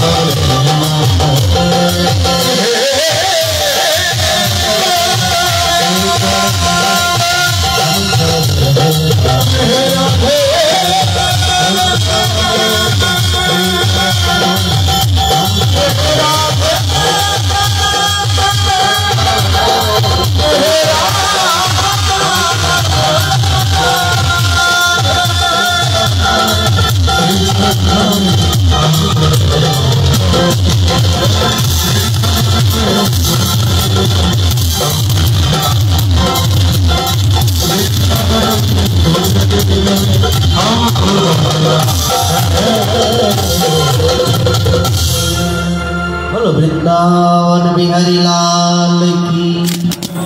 তাই ভক্ত প্রার্থনা করছেন বৃন্দাবনে কৃমিকীট হয়ে জন্মগ্রহণ করব, তবুও শ্রীমতী রাধারানীর সেবা করব, এটাই ভেবে নেব।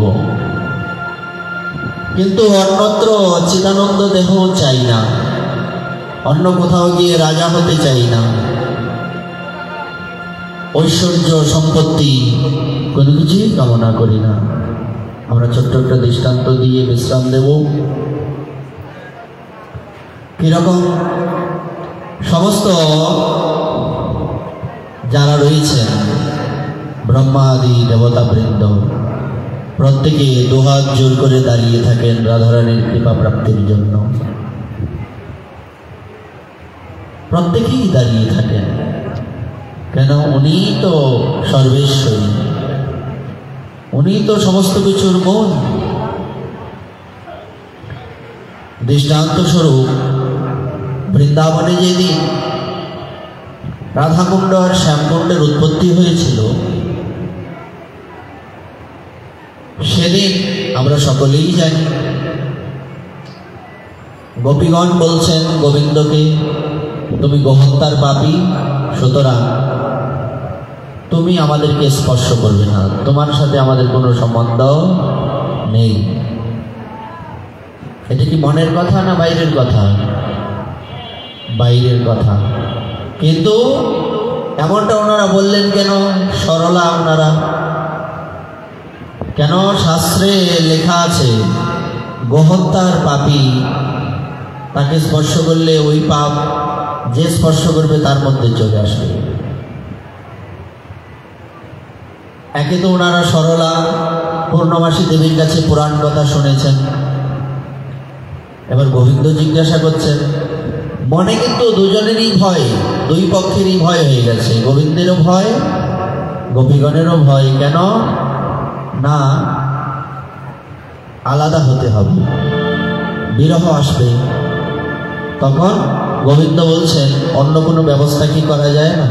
এই পাপের থেকে প্রায়শ্চিত্ত কি করে করা যাবে? তখন শ্রীমতী বললেন প্রায়শ্চিত্ত একটাই, সারা পৃথিবীর যত তীর্থ আছে সব তীর্থে গিয়ে তোমাকে স্নান করতে হবে। তো সব তীর্থে গিয়ে স্নান করলে অনেক সময় লাগবে, তো কি করা যায়? একটা মধ্যস্থ পন্থা। বলছি কেমন পন্থা? পন্থাটা হচ্ছে এই, আমি যদি সমস্ত তীর্থকে এখানে ডেকে নিয়ে আসি, তোমার কি মনে হয় আমরা সব বোকার স্বর্গে বাস করছি? তুমি একটা বলে দিবে, আমরা মেনে নেব ধরি? তোমার এই চালাকি ভারী ভরি এখানে চলবে না। তোমাকে স্নান করতে হবে তো করতে হবে। বলছে যদি নিয়ে আসি, তো নিয়ে আসবে, ঠিক আছে, তাও প্রমাণ দিতে হবে। তখন গোবিন্দ সমস্ত তীর্থগণকে ডাকলেন। যুদ্ধ করার সময় গোবিন্দের চরণের আঘাতে একটা গর্তের মতো হয়ে গিয়েছিল, এখানেই উনি সমস্ত তীর্থদের আহ্বান করলেন। তো একে একে তীর্থরা সব আসছেন, আর রাধারানী বলছেন চালাকি চলবে না, তীর্থরা এসেছেন এটা দেখাতে হবে। বলছে ঠিক আছে। তখন কি করলেন? গঙ্গা দেবী মূর্তি ধারণ করে গোবিন্দের চরণে প্রণাম করছেন, আমি গঙ্গা। রাধারানী কি ইশারা দিচ্ছেন, দেখতে পাচ্ছ ওই গঙ্গা, ওই যে ছোট গর্তটা এর মধ্যে ঢুকে যাচ্ছে। এভাবে আমি যমুনা, আমি অমুক, আমি তমুক, গোদাবরী, সরস্বতী, নর্মদা, সিন্ধু, কাবেরী ইত্যাদি বলে বলে গোবিন্দকে চরণে প্রণাম করছেন, আর এই গর্তটার মধ্যে প্রবিষ্ট হচ্ছে, কুণ্ডটার মধ্যে। তো এবার গোবিন্দ বললেন ঠিক আছে, তো সব ঠিক মতো চলছে তো? বলছে হ্যাঁ ঠিক চলছে। তো এবার আমি স্নান করি, করো। এবার স্নান করলেন, করার পর গোবিন্দ এবার বলছেন শোনো, সব তো মেনে নিয়েছি, আমাকে তো একদম একটা ফ্যাসাদের মধ্যে ফেলে দিয়েছিল, এখন এটা বলো, তোমরা তো আমাকে স্পর্শ করোনি, কিংবা আমি তোমাদের স্পর্শ করোনি, কথা তো হয়েছে, তো এই পাপ কিন্তু করোনা যদি শ্বাসের মাধ্যমে ছড়াতে পারে, এরকম পাপ কি ছড়াতে পারে না? তখন তো বলছে, তো কি বলতে চাও? বলছে তোমরাও পাপী হয়েছ, পাপীয়সী হয়েছে, তো এখান থেকে মুক্তির উপায় কি? এখানে স্নান করো। বলছে ও, তোমার এই গোহত্যার পাপ ধোয়া গেলে আমাদের স্নান করাবে, এটাই ভাবছো না? থরি এখানে স্নান করবো আমরা? তো কি করবে? বলছে আমরাও ওই রকম একটা কুণ্ড করে নেব। রাধে রাধে। সখীগণ, হাতের থেকে সবাই কঙ্কন খুলে নাও। কঙ্কন খুলে নিয়ে একটা ছোট কুণ্ডর মতো করে নেবে। জল পাবে কোথায়? বলছে জল পাবো বনদেবীকে বলবো, সব ঘটি দিয়ে দেবে, আমরা একে একে দাঁড়িয়ে দাঁড়িয়ে মানসী গঙ্গা থেকে জল আনবো, তোমার এখান থেকে জল নেব না। গোবিন্দ বুঝতে পারছেন যে এটাই তো হবে। একে ওনারা সরলা এবং কারো কথা মানবেন না, বেশি সরল হলে যেমনটা হয়। এমন সময় গোবিন্দ সমস্ত তীর্থদের বলছেন, তীর্থগণ, বৃন্দাবনে আসা তোমাদের ব্যর্থ হয়ে গেল। বলছে কিভাবে? যদি শ্রীমতীর চরণে তোমরা ঠাঁই না পাও, উনি যদি চরণে ঠাঁই না দেন, তবে বৃন্দাবনে আসা তোমাদের ব্যর্থ হয়ে গেল। তা আমাদের কি করা উচিত? তোমরা গিয়ে মূর্তি ধারণ করে করে রূপে ফিরে এসে স্বরূপে শ্রীমতীর চরণে গিয়ে প্রার্থনা জানাও। মনীন্দ্রবৃন্দ বন্দিতে ত্রিলোক শোকহারিণী প্রসন্ন বক্ত্র পঙ্কজে নিকুঞ্জ ভূবিলাসিনী ভজেন ব্রজেন্দ্র ভানু নন্দিনী ব্রজেন্দ্র শুনু সঙ্গতে কদা করিষ্যসি হমং কৃপা কটাক্ষভাজনম। মহেশ্বরী ক্রিয়েশ্বরী সুরেশ্বরী সধেশ্বরী ত্রিবেদ ভারতেশ্বরী প্রমাণ শাসনেশ্বরী রমেশ্বরী ক্ষমেশ্বরী প্রমোদকাননেশ্বরী ব্রজেশ্বরী ব্রজাধিপে শ্রীরাধিকে নমস্তুতে। সবাই যখন এরকম প্রার্থনা করছেন, রাধারানী বলছেন কি চাও? বলছে প্রিয়াজি, বৃন্দাবনে এসেছি, গোবিন্দর কৃপা তো পেয়েছি, কিন্তু আপনার কৃপা না পেলে সেই কৃপাটা পূর্ণ হবে না। আপনি আপনার কুণ্ডে আমাদেরকে প্রবেশ করার অনুমতি দিন। রাধারানী তো করুণাময়ী, মুহূর্তের মধ্যে কৃপা পরবশা হয়ে উনি বললেন ঠিক আছে, আমি তোমাদের অনুমতি দিলাম। সমস্ত তীর্থগণ গিয়ে ওই কঙ্কন দিয়ে তৈরি যে কুণ্ড, ওই কুণ্ডের মধ্যে প্রবিষ্ট হলেন।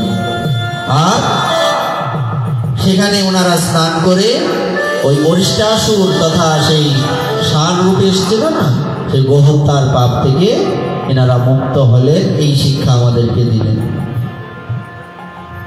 তারপর গোবিন্দ বললেন যে যেহেতু তোমাদের সাথে আর আমার সাথে এখন আর কোনো মনোমালিন্য নেই, সব সমাধান হয়ে গেছে, সুতরাং আর কুণ্ডের মধ্যে ফাঁকা থাকার কি আছে? বাঁশিটা দিয়ে একটা ছিদ্র করে দিলেন। রাধাকুণ্ডের জল শ্যামকুণ্ডে, শ্যামকুণ্ডের জল রাধাকুণ্ডে চলে গেল। রাধারানী বলছেন যারা রাধা গোবিন্দ অর্থাৎ শ্যামকুণ্ডে যারা স্নান করবে তারা অত্যন্ত আমার প্রিয় হবে। গোবিন্দ বললেন রাধাকুণ্ডে যে একবার স্নান করবে, রাধা সম প্রেম আমি তাকে দান করে দেব। এখানে হচ্ছে রাধারানীর কৃপা। আর এই রাধারানীর কৃপা পাবার জন্য সমস্ত তীর্থগণ, দেবদেবীগণ সবাই হাত জোড় করে দাঁড়িয়ে থাকেন। আমরা আর অগ্রসর হচ্ছি না, সকলের চরণে প্রণাম জানিয়ে আজকের ভাগবতীয় কথার এখানেই বিশ্রাম।